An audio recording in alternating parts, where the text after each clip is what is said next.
Welcome to a deck profile video on my ZTB deck. This is the build I'm currently running, which has won me a premium format shop challenge for Springfest 2019. I would have done this with my real voice, but I'm recording this at 3 AM and don't want to describe every card by reading the card's text for 20 fucking minutes. Let's begin.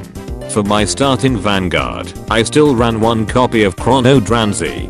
This is still a better starter than Primordial Draco Kid in my opinion, simply for giving you the option to search out better key pieces like your grade 3 or grade 1 sentinels than just drawing a card and accidentally getting a fucking critical trigger. For my triggers, I still ran 4 Hypnosis Sheep stand triggers. Being able to perform multiple attacks is still a key strategy for winning with this deck, as well as the few ways in which this deck can soul charge. For my heal triggers, I still ran 4 Chronomedical Hamsters for simply being a ZTB unit, so that I can quickly add it to my hand with cards like Cruising Dragon. And I ran 8 of the new V-Series critical triggers. I may consider replacing 2 copies back to the old Bombard Hog, because I frequently found myself looking for a way to countercharge. My grade 1 lineup hasn't changed. I ran 4 copies of Steam Tamer Arca as my sentinels. Arca is still the best sentinel in ZTB decks, because you can fetch her back from the drop zone.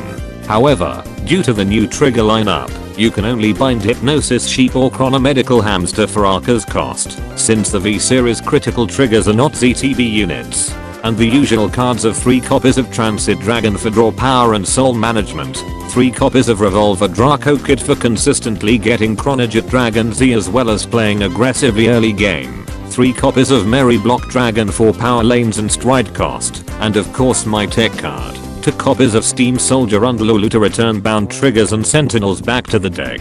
For my grade 2 lineup, I ran 4 copies of Cruising Dragon. As mentioned earlier, Cruising Dragon is crucial in getting to your key cards like Chronomedical Hamster in order to quickly gain access to G guards like Elishu.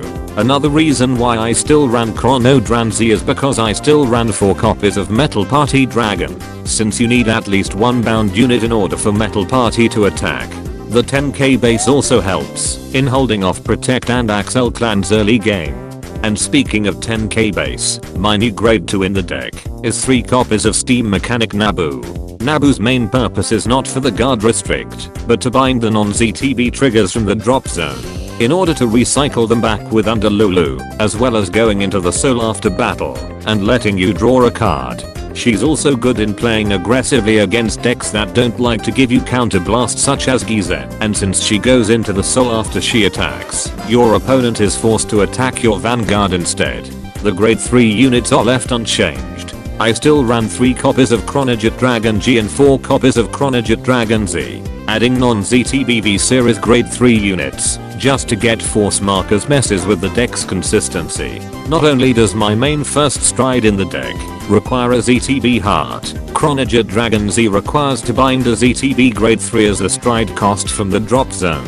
Going over to my G units, I still ran 2 copies of Split Pegasus in order to call 2 copies of Cruising Dragon, which in turn helps in getting Chronomedical Hamster. Split Pegasus also gives 1k power to your front row ZTB units per copy that's face up in the G zone, thus helping your units hit those V-Series grade 3 numbers.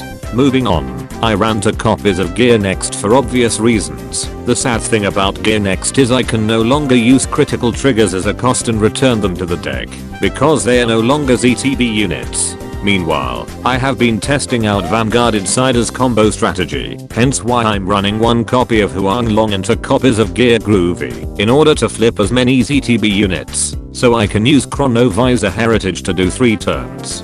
Unfortunately, I have never once managed to pull this off, since my opponent or me would have lost by then.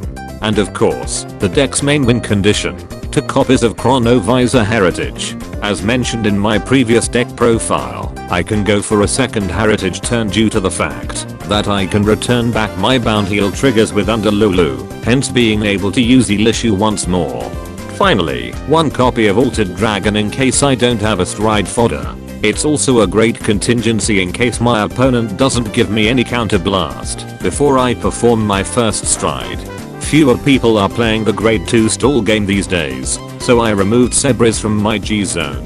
And finally for my G guards, I ran 1 copy of Eternity Ula Rubicos Best Grill, 3 copies of Eel due to the triple turn heritage combo, and 2 copies of Hetera Round Dragon, because it's no longer restricted. 2 copies is enough to deal with most of the bullshit in premium format. I never found myself needing to use a 3rd copy due to the fact that I'd rather use Eel to enable a heritage turn faster.